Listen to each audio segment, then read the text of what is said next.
Hello, my name is Kat Hope and I'm a Professor of Music at Monash University in Melbourne, Australia. It gives me great pleasure to present this lecture to you today on network music. I'm going to be focusing on networked music performance and composition. I'm going to be looking at the historical precedents for online collaboration. I'm going to be looking at some of the technical sides to online collaboration and networking, but also some of the artistic concepts that have led us to the type of experiments and projects we see today. I think this is a really special time to be talking about network music, and this quote from Rebecca Wilson really sums it up.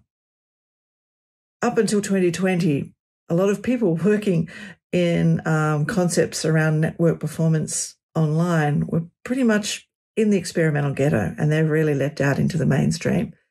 We've needed them as people attempted to play music, continue to play music when they weren't able to be in the same room, let alone the same house or same city as their collaborators. And we've got very used to a travelling lifestyle. So I guess the impetus for ensuring high quality internet exchange for audio increased substantially, and we've seen some incredible developments in that time. But what we've seen is a change in the idea of network performance as well as an improvement. And I thought it might be worth going over some of the different definitions around network music. Perhaps the most common network music performance, or NMP, definition is the one that was set up by Lazaro and his co-authors in 2001. And I've highlighted some words in red because I think they're the really strategically important ones in these definitions. So he says that network music performance occurs when a group of musicians located in different physical locations interact over a network to perform as if they would if they were located in the same room. A more recent definition, or modified definition of network music performance, is the practice of conducting real-time music interaction over a computer network. And the main difference between these two definitions is one refers very directly to different locations, whereas the other just talks about networking, so connecting machines together. Telematic music performance is another term that's often interchanged with network music performance, but it has a rather different genealogy, let's say. A Wikipedia definition more recently says it's a live performance that includes art, dance, music, etc., which make use of telecommunications and information technologies to distribute the performance between two or more locations. So that's very specific around different locations, but it also includes visual media like art and dance.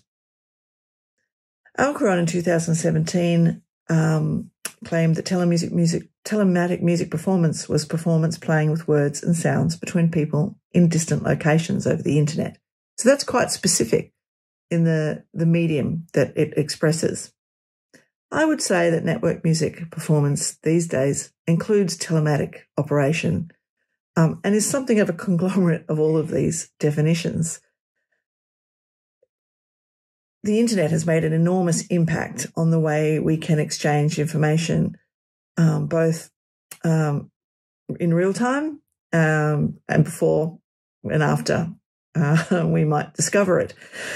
And I think that this is perhaps the largest change or the largest impetus for network music performance that we've seen.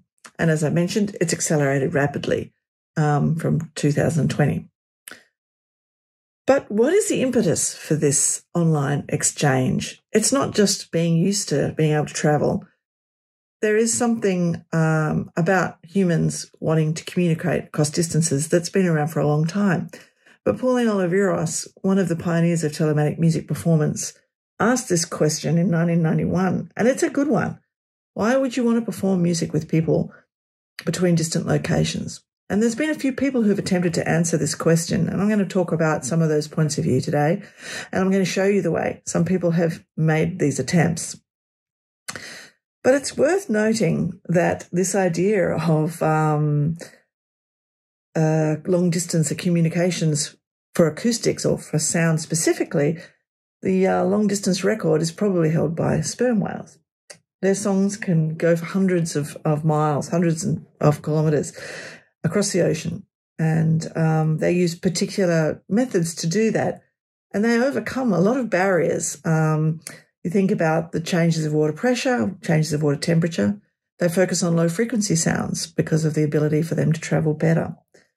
But it's important to note that the communication of sound over distance has been important for humans for a long time, as Oliveros points out in a seminal article in Leonardo Music Journal, and I'm going to return to again later. And this communication has been for a range of purposes that include artistic expression as well as a need to communicate with each other. But it's important to think of performing music over networks and what is different about that from performing music together in person, as has been done for hundreds of years. It really revolutionises a traditional concept of music interaction. It enables people or musicians remotely to interact and perform together through different telecommunication media.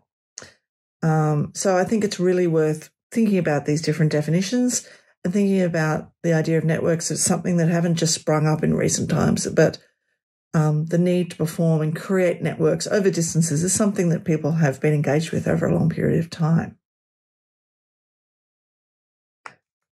Now, this might look like a surprising image when we're talking about network performance, but actually it's an important one from 1876. It is what you could call one of the earliest electronic music synthesizers. It was tested by Alicia Gray and entitled The Musical Telegraph. It's basically a 2-octave piano keyboard, as you can see, but it had oscillators, which were made out of steel reeds driven to vibrate by electromagnets that transmitted remote listening over a telegraph wire. This is before telephones. That's when telegraph wires were used for things like Morse code. It's an important precedent because it's got this idea of the desire to send music away, to send it out into remote locations. Perhaps something which held a bigger impact was the teleharmonium by Thaddeus Calhoun, and we're looking at 1904 here. He hoped to get music on tap like gas or water. So gas and water were already being pushed around cities in networks. And this image you can see here on the left, it really, the speaker kind of and the keyboard combination, I think, is quite a powerful one, as is the kind of early circuit diagrams, if you like, on the other side. The first public performance of this instrument was in 1904 and went right across America. And was used sometimes, well, they say, between 5,000 and 20,000 telephone receivers. It didn't live on for a long time because after 1910, radio broadcast took over and there were other ways of transmitting sound. The first radio broadcast of music was an experimental transmission of an opera, Mascagni's Cavaliere Rusticana. And it featured the Italian tenor Enrico Caruso from the Metropolitan Opera House in New York out across the radio. So what we've been looking at here is music, sound being pushed out into the world, into radios, out to receivers. And there's quite a few precedents that build from this. People, for example, Laszlo Moholy-Nagy ringing through his visual art instructions, and exhibitions of art by telephone, like the Chicago Museum example in 1967. These are what we would call phone art. And Babel in 1993, which was by the Disembodied Art Gallery, was an installation that received 70 voice contributions from phones. And as we move to mobile phones, the Telesymphony in 2001 by Golan Levin, much more into the future here, was a large-scale live performance that was made of the audience using the sounds from their own mobile devices as part of an orchestral piece. This is also called mobile art or mobile sound art. And there's quite a lot of publications focused on this type of music. But the networks aren't the core of these works, but they're worth mentioning. I think also this kind of teletransmission idea that's been happening since the 1960s has led to the development of wired telephone and mobile phones that we use today. But it's also worth remembering that these are designed for the voice range spectrum, so the frequency spectrum of the voice. And it wasn't really until the internet and network computers could transmit broader range audio information. But before we go on to that, it's worth looking at these two categories of communication art by Frank Popper, a term established in 1993, but also telepresence, as Stephen Wilson talks about in 2002. Communication art has 6 main characteristics, according to Popper. It stages physical presence at a distance. It telescopes the immediate and the delayed. It focuses on the playfulness of interactivity. It combines memory and real time.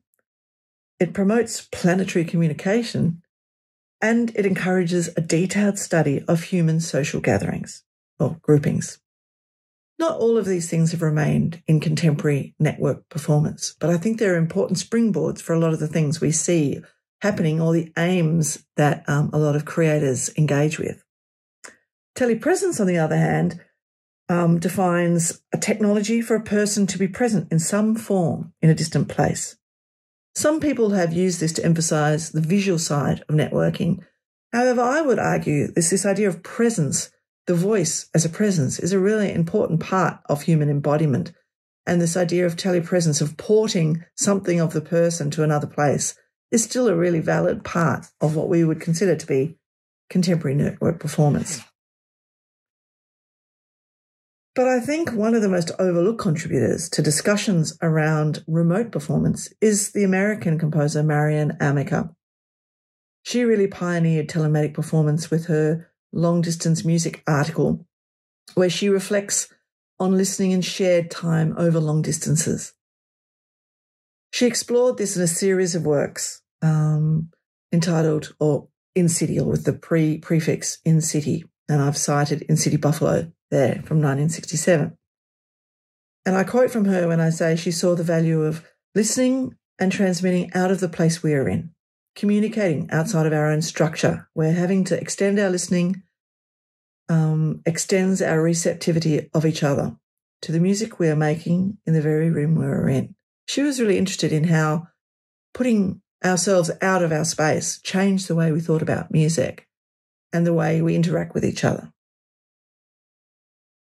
So we're looking at streaming out or streaming in of sounds. Phone art focuses on that. But what about actually networking, getting people coming in and out and between each other? It was probably first employed by Max Neuhaus, an American sound artist, in 1966 in a series of works for public telephone networks. So rather than engaging one user, using the whole network. In Public Supply 1, he combined a radio station with a telephone network and created a two-way public oral space, 20 miles in diameter across New York City, where any inhabitant could join a live dialogue of sound by making a phone call. Later on, in 1977, he made RadioNet, which was a nationwide network of 190 radio stations. In the spirit of phone art, let's have a look at a 2004 work for mobile phones that sends phones up into the sky. It's by Usman Herc, a British artist, and it's called Sky Year from 2004.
Yeah,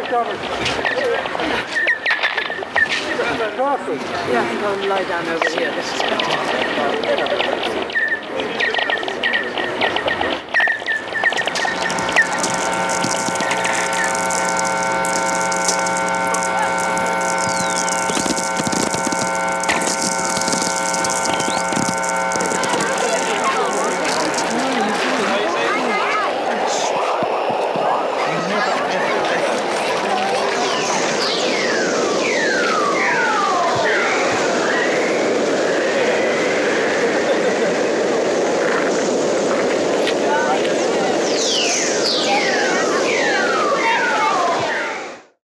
So music collaboration over networks has got a shorter history.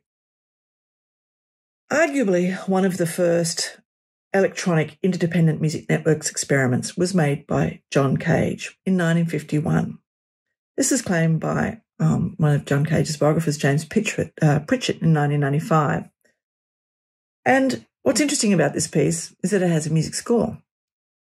And this looks like a pretty standard score. It has bars and rests and staves, as you might expect. But it's for radios.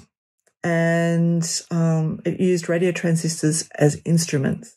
They were interconnected, so they were able to influence each other. It didn't use a network, but it did create interdependent music sources that networked together. It's worth having a look at a recent video of a performance of Imaginary Landscapes number 4. This performance took place in Germany in 2012.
This isn't the only John Cage work which looked at creating ways of working together or using remote materials, let's say.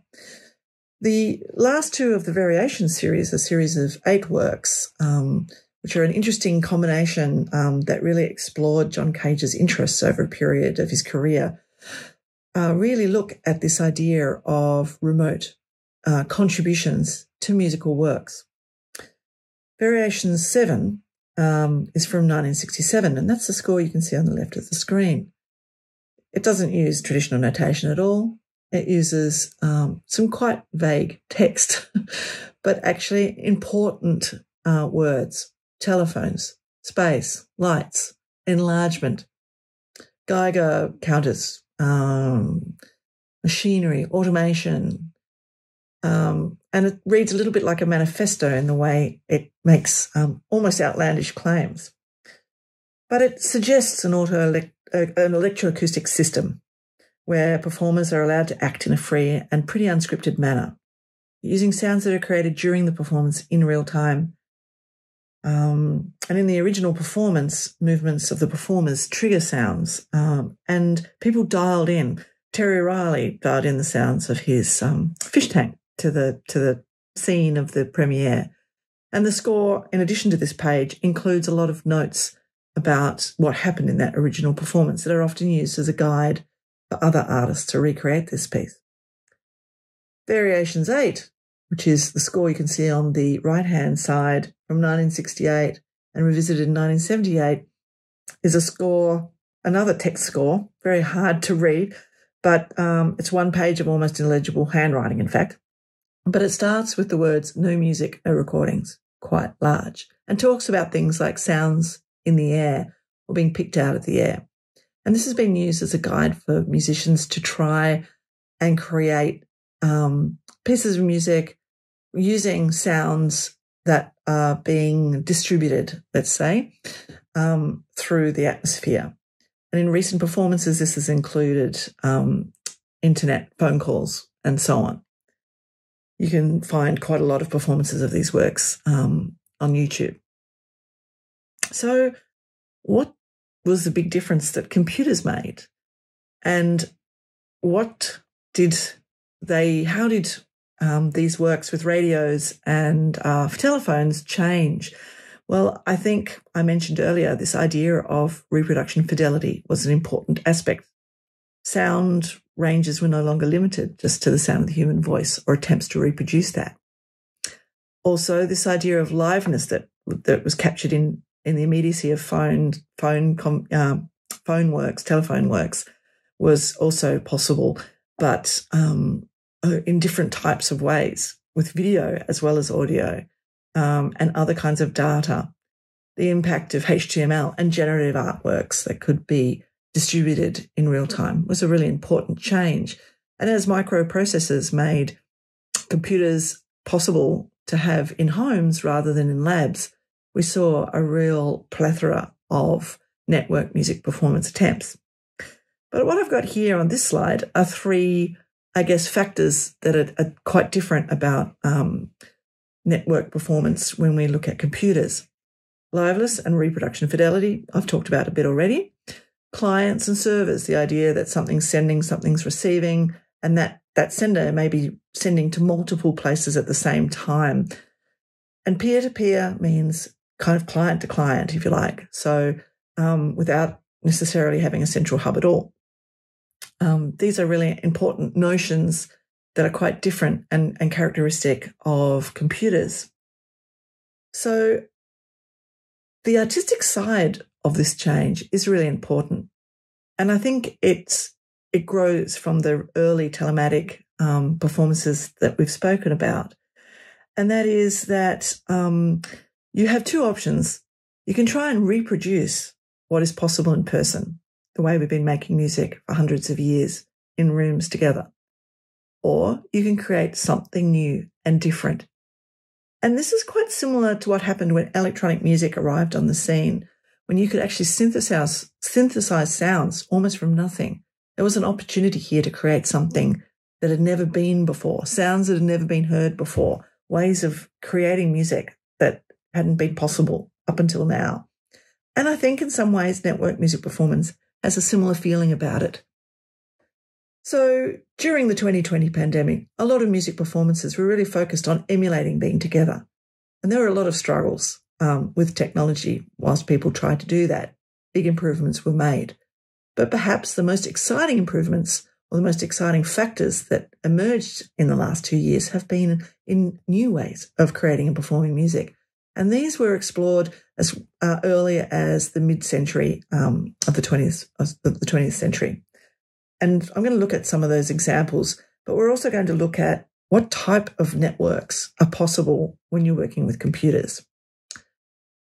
So generally speaking, there's two types of computer network. A LAN, which is a local area network, generally tends between computers that could even be in the same space, or a wide area network, and the internet is probably one of the most well-known of those. And you can combine lots of LANs together over a wide area network, as suggested in this illustration here. And you can see there quite a few different devices that may all contribute. So if you bring your own Wi-Fi router and set it up and everybody just connects to that and not necessarily the internet, you're creating a LAN. If you then connect that to the internet, you're going into a wide area network.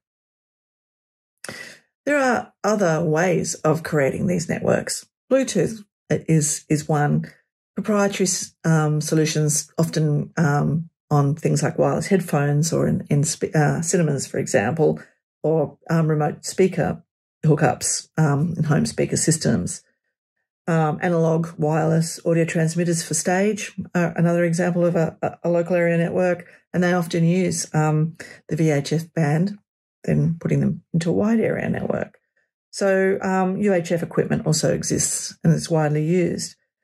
And wireless transmission of control signals, so that's sending things like MIDI data to different hardware is another important way of sending material around.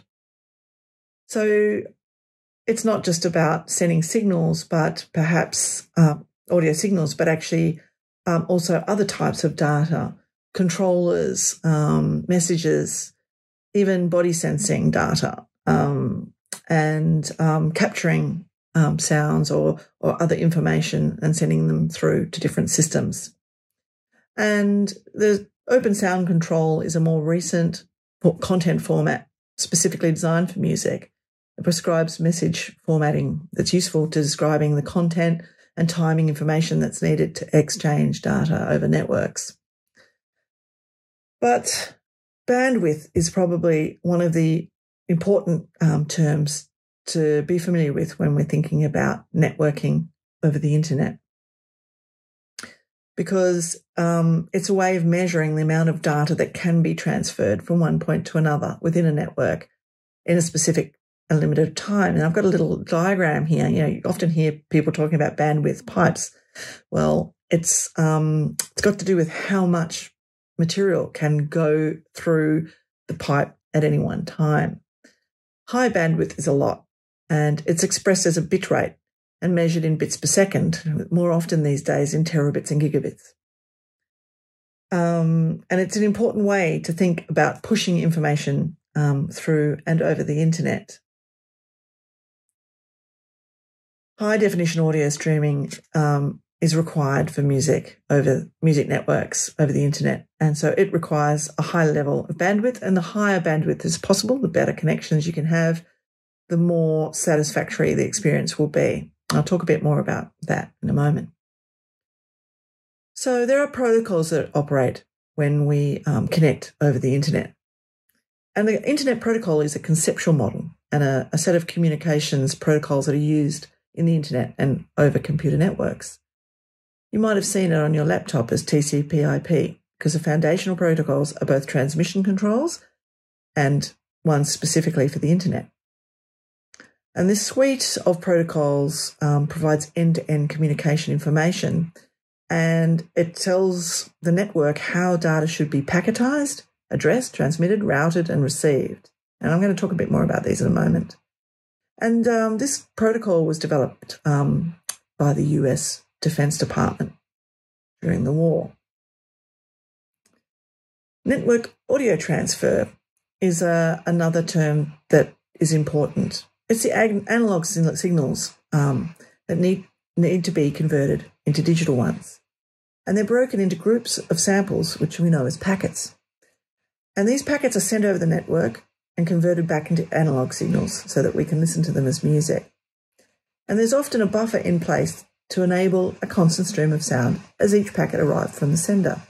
So you might be familiar with this GIF I've got playing here. And when you use your streaming services on TV and so on, that's a great example of a buffer being formed. Not always a great thing to see. The real-time transport protocol is a network protocol for delivering audio and video over IP networks. RTP for short. It runs over user datagram protocols and is used in conjunction with the RTP control protocol. And the reason I'm talking about these things because these might be acronyms that you see when you're setting up a network, and if that is indeed something you'd like to do. And whilst the real-time transport protocol carries media streams like audio and video, it's also used to monitor the transmission statistics and the quality of service as these are transmitted. So this aids in the synchronization of multiple streams, for example. There's also an encoding that happens between analog and digital, and then that's often added to with another type of encoding into change of format, for example. There are many different types of digital compression formats that are used. And these two diagrams here, I guess, are just illustrations of how you can think about that visually. Something going as a series of packets into the internet, then coming out the other side. And what can happen is that packets can come out in the wrong order and some can be dropped. And so there's usually some kind of error protection or concealment that happens in this process. And it's worth thinking about how important time is in our understanding of music. Music is a time-based art, but it's very sensitive to our understanding of time. Music requires an engagement with time that's very unique in the arts. Dance also has this, but music is a very focused unfolding in time that's quite particular and worth remembering. In particular, when we're thinking about latency, which is probably one of the most common problems, other than poor bandwidth, and as a result of poor bandwidth, on network music performance. Latency is, I guess, a type of audio delay, and it refers to how much time it takes for a signal to travel to its destination and back. Latency can be introduced in different parts of the system as audio is processed, and the speed of the internet connection, the bandwidth, and general physics. So the reason I've mentioned physics here is because the speed of sound is one thing to bear in mind, but also the speed of the internet, which is the speed of light in fibre. And there's a couple of examples there about how long the internet takes. So there is no such thing as in very real time over an internet network, because the physics of the speed of light and the speed of sound are two things getting in the way. Speed of the internet in the send and the speed of human perception at each end. Network delay is another aspect that I guess is a type of latency, and it's a physical component of delay due to the propagation of the signal being transmitted through the medium, and the component due to the medium access and packet switching, as I showed you before. And latency comes in two forms: propagation latency, that's around sending signals, and system latency, so that's created by, I guess, machines and materials that we use in that propagation. It's worth noting that electrical signals travel about 70% of the speed of light, and that leads to a 5 millisecond delay over 1,000 kilometres, let's say. That's important because it's not possible to change right now. In other words, internet latency will never go away because it's a property of physics that stops it, that demands it, and it's constrained by the speed of light, further working remotely from each other. The range of our hearing. So network delay is one type of, propagation to latency. And a ping or ping rate is a request you send to the server. Shows how long it takes for that request to transmit and come back with a result. So that's when you're sending messages out over the internet. And if there's any break in the rate of packets of audio, that creates something called jitter. It's where the network delay is not a constant flow and can vary from packet to packet, creating a feeling like things are breaking down or there's gaps, as you can see in this GIF here. You can improve or limit network delay by getting a dedicated link or a link with a simple routing or dedicated bandwidth just for your project. And so local area networks are really good at doing this because the signal doesn't have very far to go. Wild area networks, on the other hand, have significant distances to travel. Delay jitter, though, is when you you have these gaps, and this is almost impossible to avoid as well, but it can be mitigated and compensated for by estimating what's going to happen and allocating buffering for late packet arrival and so on. So you can see how these concepts really challenge this idea of real time in network music performance. But why this delay, and why would it be even slower than the rate of the internet? Well, there's a few reasons for that. One of them can be how the internet is made. Now, this image is from a music collaboration that I was part of with musicians in Hamburg, Germany, Perth, Australia, and Stanford in the USA. That looks like a pretty direct line, right, between those three locations. And it really does cover almost 3 equidistant cities in the world, if we think of this map as a globe. But the internet doesn't travel like that. Actually, the internet goes in lots of different directions and mostly in pipes under the water. Sometimes these things are brought up by fishermen. Sometimes they're exposed at low tide. But this is probably one of the biggest challenges to the internet and the security of internet into the future. And you can have a look at the state of internet maps on the Submarine Cable Map website if you want to see where the internet goes to and from your place. So you can see that diagram that I showed you earlier of the direct route isn't actually part of reality. But fibre optic cables that are travelling under the water are state-of-the-art global communication technology, and they've improved radically from the early 2000s. They use light to encode information and remain unfettered by weather. They carry data faster than satellites and are an important way of transmitting information. Now, as I said, the early 2000s saw radical improvements in internet transmission, and Internet 2 in the US, the GAUNT network in Europe, TN in Asia, and ARNet in Australia, usually housed in universities and can often provide dedicated bandwidth to network performance. They made high-quality audio links possible in the early 2000s. And they're characterised by low latency, manual routing of signals, reducing the number of switches. As you can see here, there's many switches on this diagram in the pathways, and assigning a high quality of service to specific signals. I'll talk a bit more about that later. But really, latency, how much can we stand?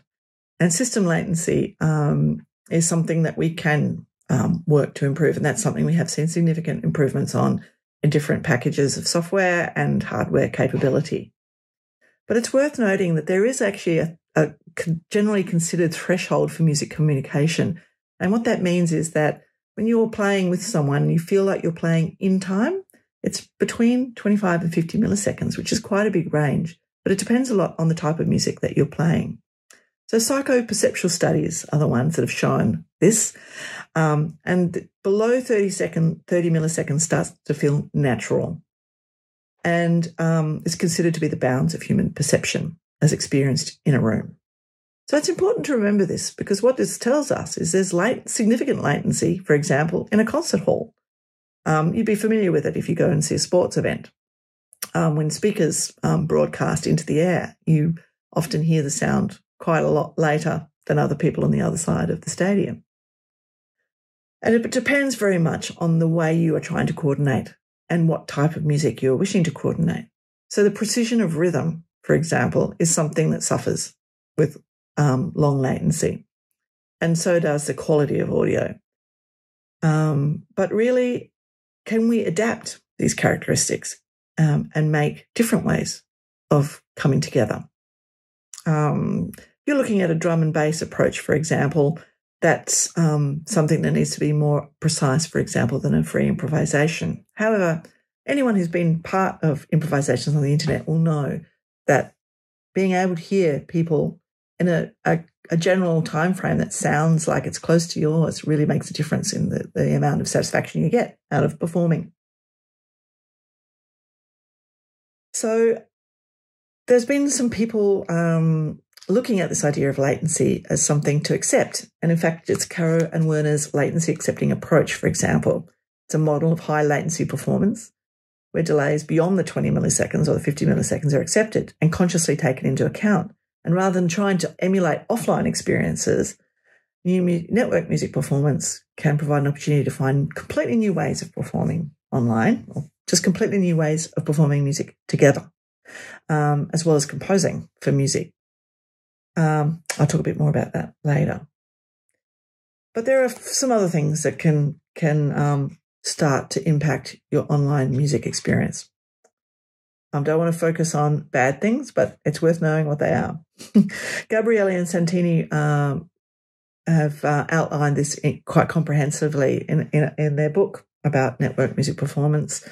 And they look at things like audio dropout, audio blocking delays, algorithmic delays of compression, network delay, delay jitter, digital to analog and analog to digital conversion, clock synchronization as part of computers, and audio and visual, the need for audio and visual synchronization. So here are some of those and the ways that they can manifest. Audio dropout can be from losing those packets along the way, the late arrival of packets, dropouts in transmission, and breakups or breakdowns in synchronization of different clocks, and failing to schedule messages. But I think the other ones are quite self-explanatory, and they're all system issues that are usually constantly being developed and improved upon. I'm now going to play you a work by Terry Riley that was not designed for online performance, but it's an example of how software can be used to solve the perception of delay. Now, Terry Riley's In C is not a work that is free. It's actually quite strongly aligned, and it's an example of how network music performance can be used in the, I guess, to perform established works in new ways and use software to mitigate some of the issues that we've just explained.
And here we come back to this again. Are we trying to emulate music processes and just make the same music as if we're together over the internet? Or do we want to create new ways of composing and performing music? I'm going to return to this question over and over again. It really depends on what it is you're trying to create. So what if we decide to embrace the limitations and the evolution of network music performance over the internet? Werner and Caro laid out 6 approaches to dealing with conditions that are typical in telematic performance, and I think it's worth looking at them. And I've taken a table out of their publication, Network Music Performance Problems, Approaches and Perspective. Now, this is quite old now, but a lot of these things are still important and useful. Now, in this table, there are these 6 different approaches to dealing with the challenges of network music performance. Realistic interactions, master-slave, laid-back, delayed feedback, latency latency they accepting, which I've mentioned already, and the fake time approach, so creating time that isn't real. Here, they give a kind of traffic light system to the values or where these different approaches can work. And the sender sync and receiver sync describe the rhythmical synchronization of the players, signals in musical interaction. Own feel is an indicator for how realistic playing the instrument it feels for each performer. General feel is how realistic the session feels in comparison to a conventional session in the same room, let's say. Unisono play shows if musicians will be able to play the same notes at the same time. That is usually used as the test for latency, for example.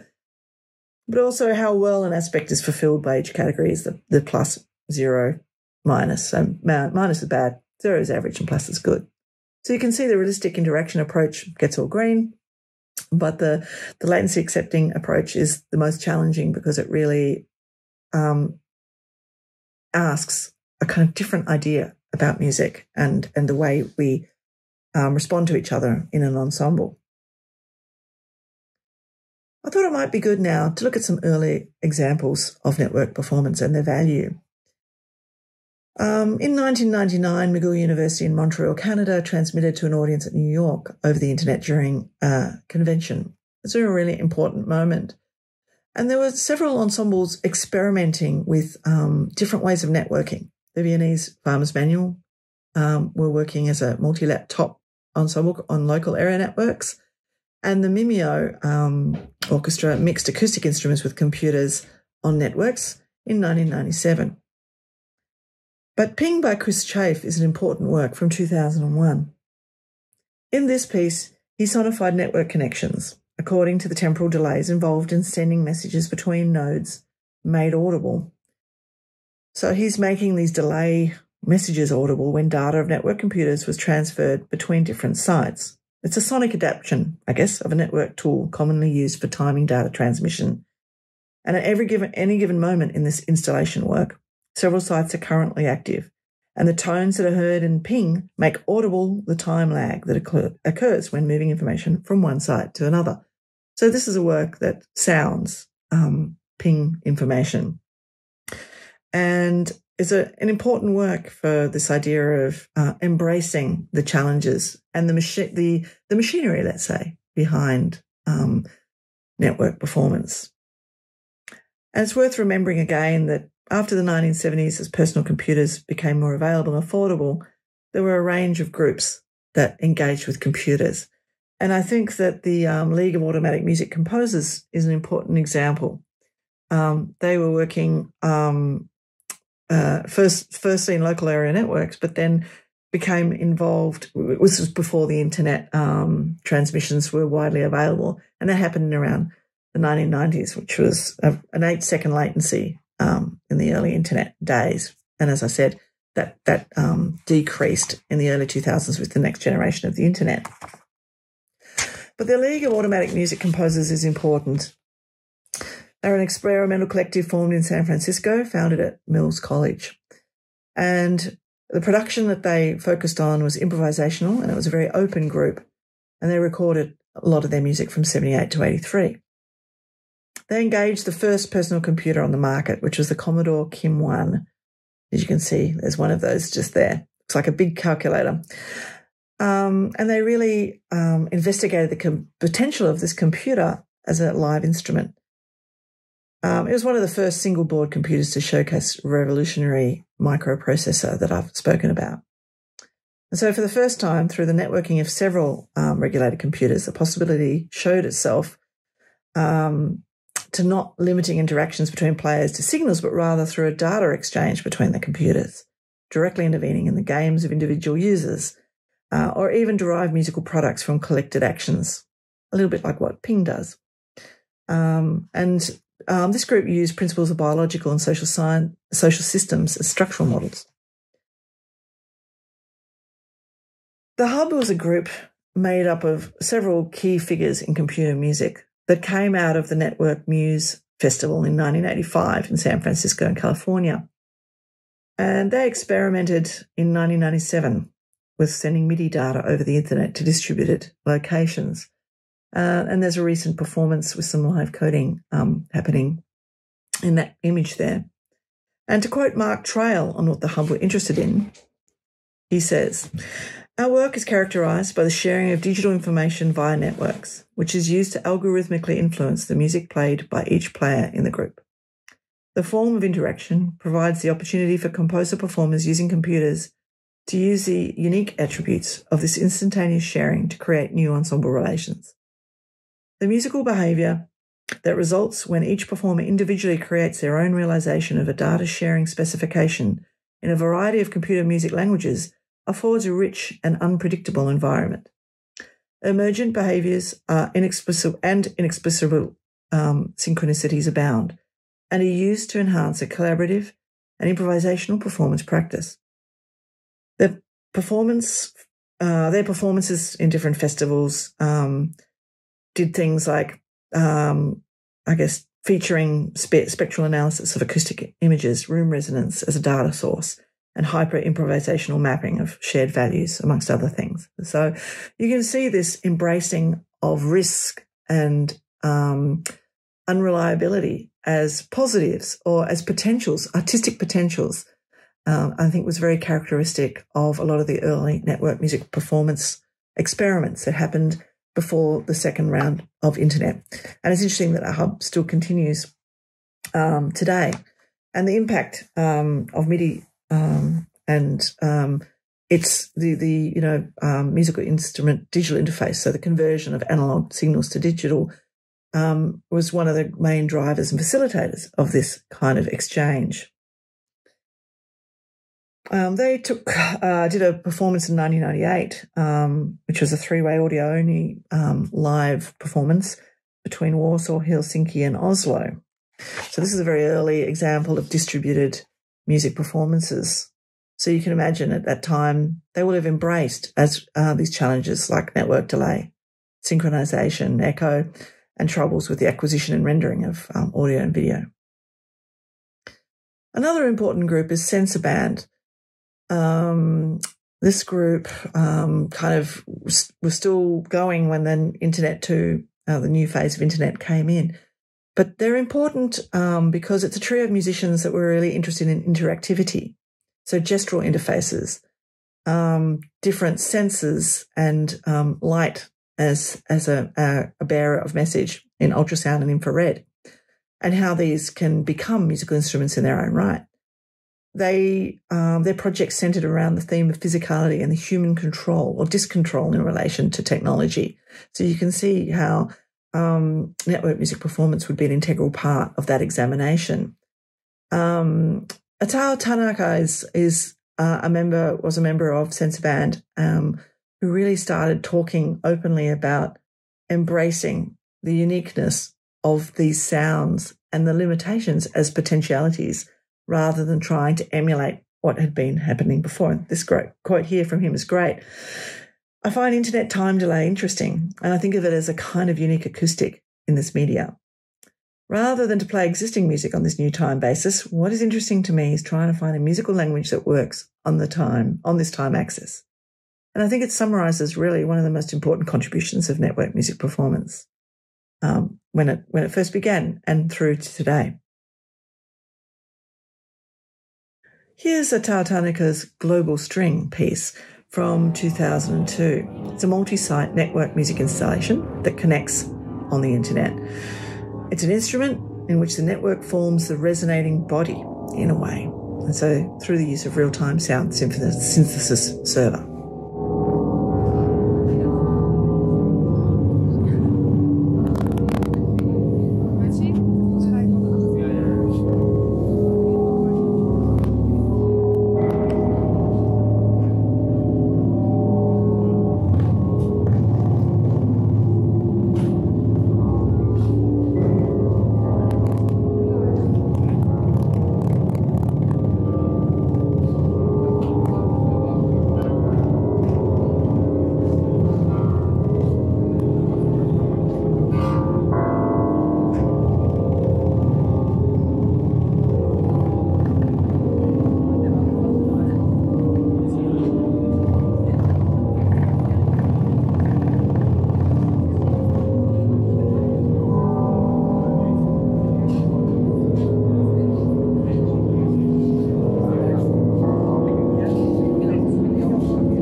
Sensor Band were interested in making things into instruments, and this idea of augmented instruments was really important. And it's led to developments of things such as the disclavier, which is a piano that can be played remotely over the internet. So you can send MIDI data and have an acoustic piano play this data in another location. And it was used in a lot of early internet collaborations. An important one of those was in 1992 with Jean-Claude Rousset and Terry Riley playing in Nice, while David Rosenboom and Morton Subotnick were in LA. And they used disclaviers, or augmented pianos, with sensors and actuators, which enabled them to capture local sounds and reproduce them remotely with the exact kind of nuance, let's say, of musicians. This concept in 1992 was called the transatlantic concept and was based on satellite links. Thus, given the high cost of that, was not replicated and the project wasn't sustained. But I think it's important to think of the way network music performance is augmenting traditional instruments. So the internet too. Soundwire at Stanford in the CCRMA Centre, led by Chris Chafe, made some of the important early software developments that really embraced the potential of new internet. Jack Trip is one that's still being developed and modified today. It's a software that provides a low latency, bidirectional, uncompressed peer-to-peer audio streaming. And a lot of these early developments were captured in a really important article in Leonardo Music Journal. I mentioned this earlier.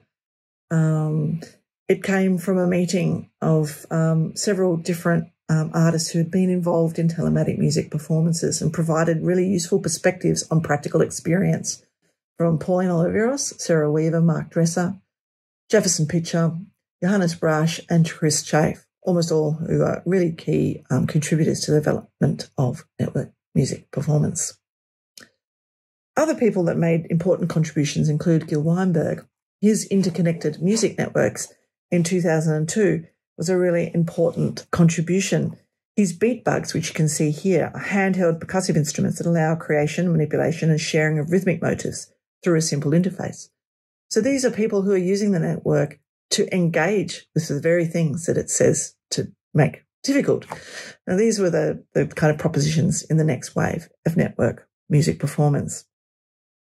So when multiple beat bugs are connected over a network, players can form large-scale collaborative compositions by sharing and developing each other's motives, because each player can enter a motive that's sent through a nerve center to other players on the network. And players that receive these can decide whether to develop them further or to keep it in their personal instrument. And so there's this really interesting tension in this piece between the system's stochastic or routing scheme, so a kind of statistical prediction scheme, and the player's improvised responses to real-time decisions. And so this kind of interaction between machine data and software and human interaction makes these systems a really interesting and important development. The European Bridges Ensemble is another important project that came out of the new internet developments. And they were really interested in creating work on the internet without physical contact between the composers. Their composition, Bridges, is a 10-minute piece using the Quintet.net software developed by Gail HOOU. It's got 5 parts, each one written by one of the original performers in the group. And what I've got here is a list of the current members. So you can never tell in this piece, the performers can never tell exactly when a note will arrive to each of the 5 players. And so the score leaves a space for lots of interpretation and uses a lot of time bracketing. So play something between this period and that between 1 minute 20 and 1 minute 30, for example, are very common in works like this. And here's a video of the Bridges Ensemble performing in Hamburg in 2006.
Johannes Kretz says of this project, "I think it's extremely important to leave a lot of space in the composition for interpretation. If the performers don't have much freedom, it would be better to create a tape piece altogether. It would be more perfect and less risky. The connecting of people through internet only makes sense when the interaction between these performers has a wild field of possibilities for spontaneous performing." So inspired by their environment, history of a country or city, or philosophical idea, the composers all use very different approaches to the subject of bridges in this piece. And they're described in more than one way, as buildings or metaphors, strategic places, and linking metaphors. And Quintet.net provided a really a kind of engaging software framework for this.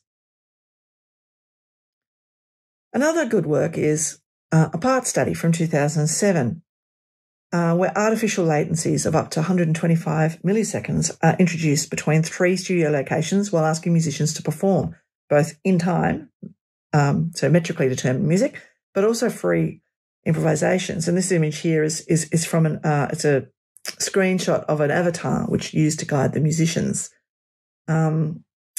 Here is the 125 millisecond latency experiment that used avatars. You can see them flashing on the screen in the middle of the apart state.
Something quite different from Pauline Oliveros, Stellark, the Australian performance artist, and the Avatar Orchestra Metaverse.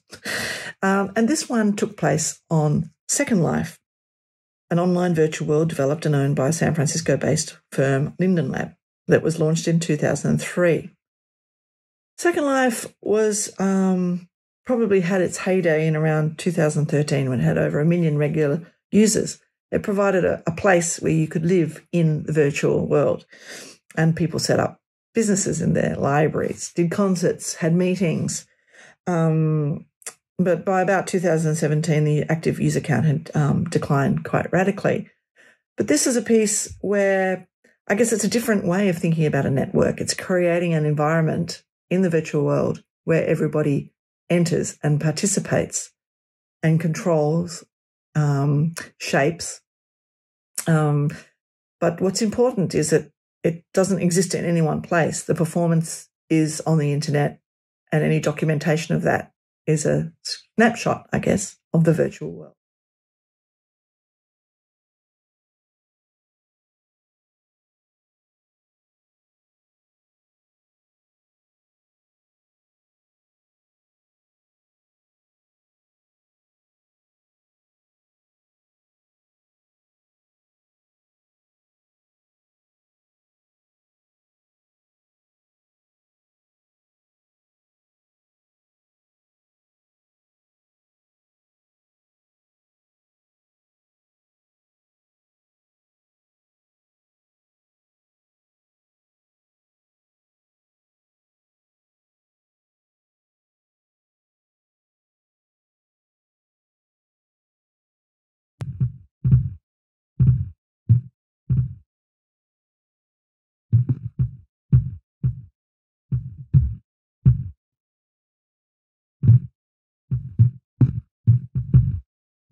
Laptop orchestras are another interesting development that started as local area networks and then expanded to include much wider area networks. And I think the Princeton Laptop Orchestra, or PLORC, was one of the real innovators in this space.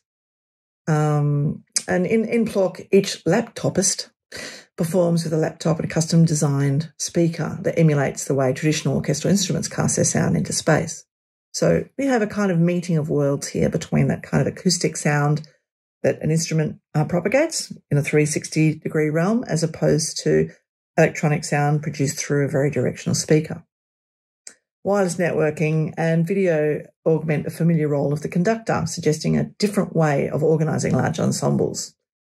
But what I'm going to play you is some of a performance from the female laptop orchestra, a project of Nella Brown's that uses a multi-channel audio-visual performance where live electronics, voice processing, flute improvisation and dance art are all integrated into a live networked music performance.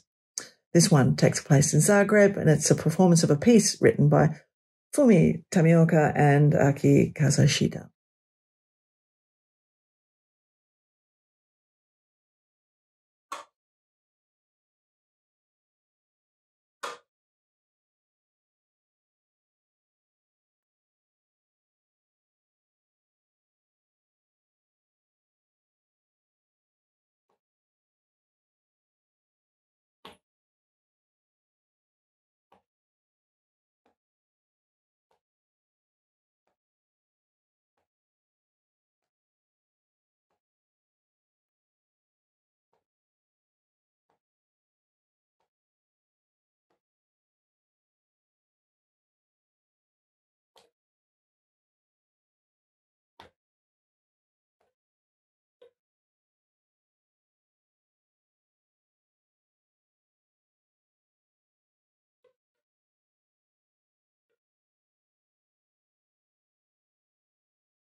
Sarah Weaver is another artist who's made some really important contributions to network music performance, and her universal synchrony music is a large-scale, multi-year electroacoustic project in collaboration with NASA.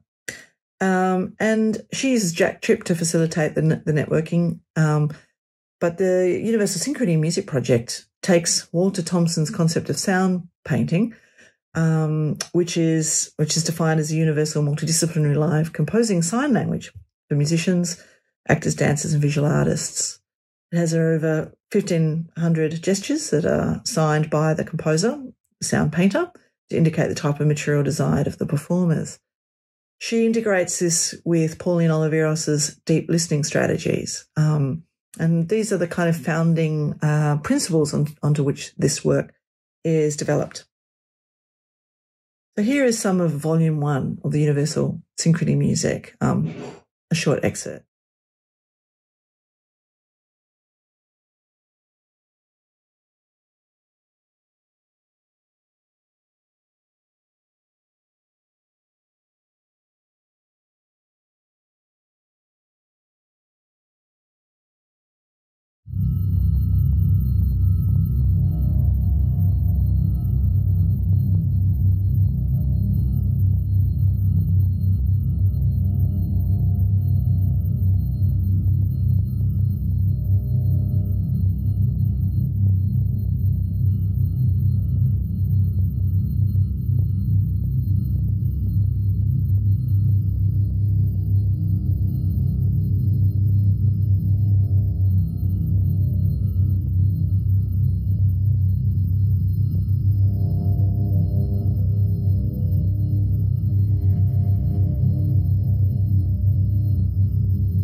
Here's an example of notated music with latency accepting approaches, the ones that I mentioned earlier.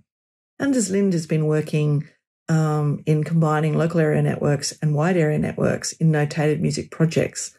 I took part in one between Australia, New York and Sweden, and he's been doing a lot of different types of projects. Here's one entitled Latency Music from 2019, taking place in remote locations in Sweden. You can see here he's using a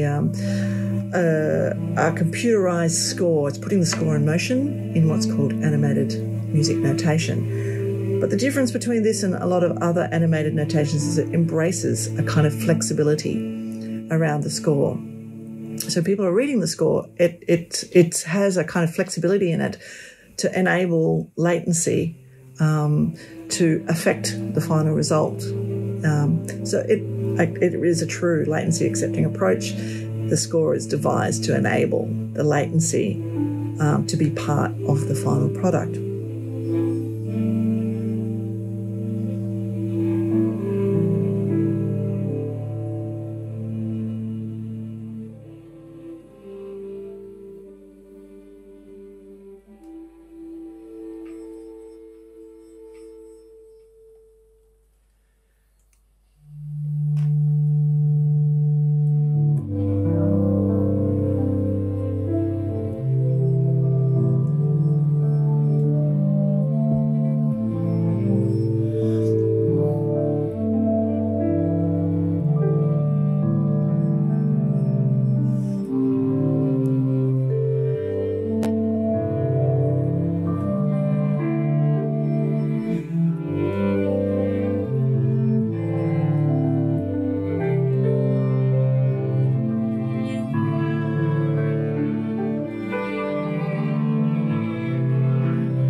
Now, the Decibel Score Player is a project that I work with quite often. It's a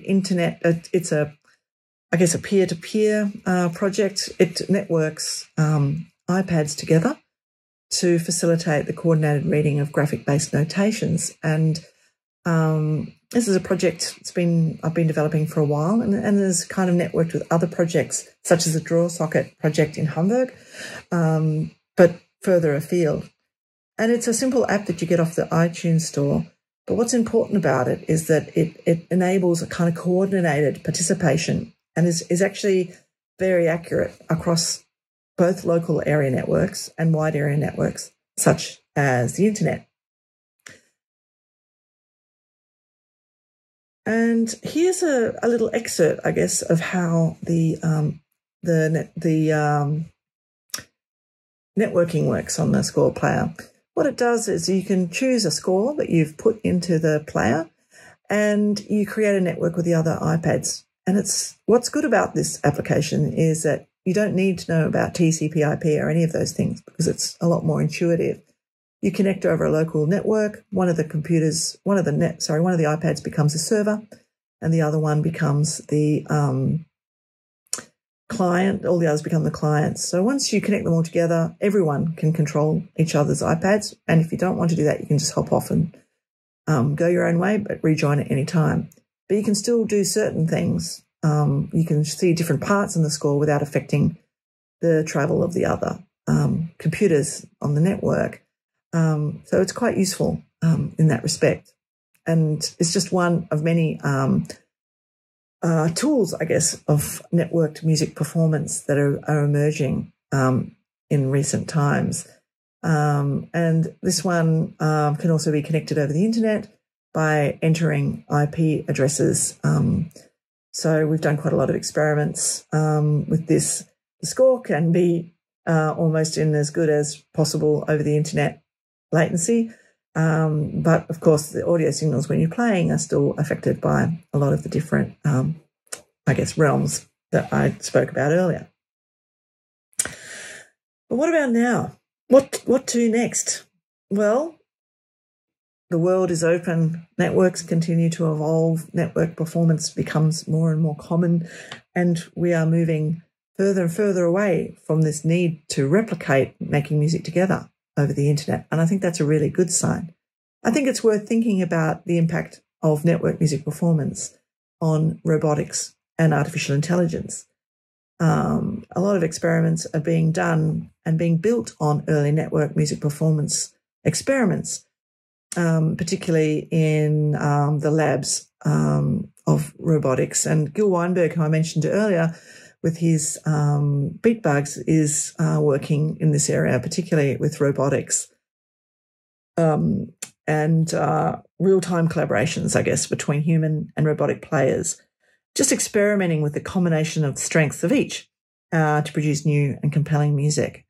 So here's a recent talk, an excerpt from a recent talk by Gil Weinberg about some of the experiments he's doing. Was style morphing, and as you can understand by now, I play jazz, I like Monk on the left and Coltrane on the right. And I thought, would it be awesome if we try to morph between Coltrane and Monk and create something that they themselves will never be able to create. They cannot morph into each other. And maybe something interesting will come up that is just a combination of both of their styles. And we use HMMs here, basically analyzing a lot of improvisation by both of these musicians and trying to see what's the likelihood at any given note, what the next note will be, what's the next rhythm will be, just second order. And then with an iPhone, I can play a little melody, and this is a little app that we built regardless.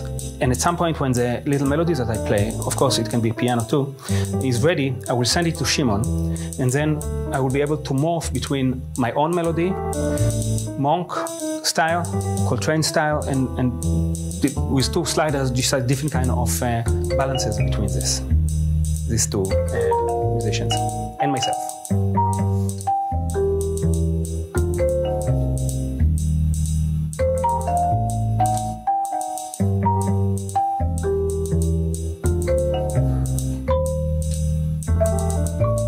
If you know Monk syncopation clusters, if you know Coltrane, you know the crazy fast licks.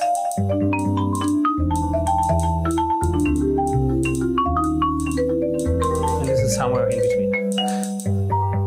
And of course, one of them played saxophone, the other piano, so it doesn't sound like any of them, but at least the notes are based on the improvisation. Thank you for engaging with me on this presentation on networked music performance. I hope you found it insightful, illuminating, and perhaps encourages you to try some of your own network music experiments. And just remember, music is evolving.